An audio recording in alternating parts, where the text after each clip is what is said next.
আবারও শখ করে নিয়ে আসলাম জালি কুমড়ার তরকারি। নিয়ে নিলাম একটা জালি কুমড়া। জালি কুমড়া কেটে নিব বড় বড় পিস করে।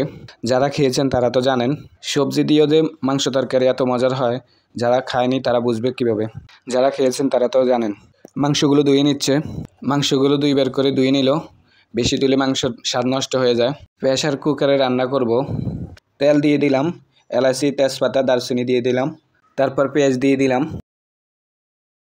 একটু নেড়ে ছেড়ে জিরা বাটা, আদা বাটা, রসুন বাটা দিয়ে দিলাম। একটু নেড়ে ছেড়ে হলুদের গুঁড়ো, মরিচের গুঁড়ো, লবণ দিয়ে দিলাম। মশলাগুলোকে ভালোভাবে কষিয়ে নিলাম। মাংসগুলো আমি ধুয়ে রেখে দিলাম, এবার এক এক করে দিয়ে দেব। কিছুক্ষণ কষিয়ে নেব। আমার একবার কষানো হয়ে গেছে।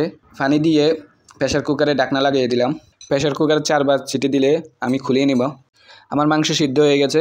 এবার চাল কুমড়া দিয়ে দেব। চাল কুমড়া দেওয়ার পর একটা সিটি পর্যন্ত রেখে দিব। একটা সিটি দিলে হয়ে যাবে। চাল কুমড়া দিয়ে 1 মিনিটের মতো কষিয়ে নেব। তারপর চাল কুমড়া সিদ্ধ হওয়ার জন্য ঢাকনা লাগিয়ে দিলাম। 1 সিটি দেওয়া পর্যন্ত রেখে দেব। আমার প্রেসার কুকারে একবারের বেশি সিটি দিলে চাল কুমড়াটা একদম গলে যাবে, তাই একবার সিটি দেওয়ার পর ঢাকনা খুলে দিলাম। রান্না হয়ে গেছে। এবার ফ্লেভারের জন্য কিছু কাঁচামরিচ দিয়ে দেব। কাঁচামরিচ দিয়ে 1 মিনিটের মতো রেখে দেব। আমার রান্না হয়ে গেছে। আমি আর লোভ সামলাতে পারতেছি না, আমি এখন খেতে চলে যাব। অবশেষে খাবার নিয়ে বসে পড়লাম। ভাত নিয়ে নিলাম, এবার কিছুটা মাংস, কিছুটা চাল কুমড়া নিয়ে নিলাম। সবজি খাচ্ছি নাকি মধু খাচ্ছি কিছুই বুঝতে পারছি না।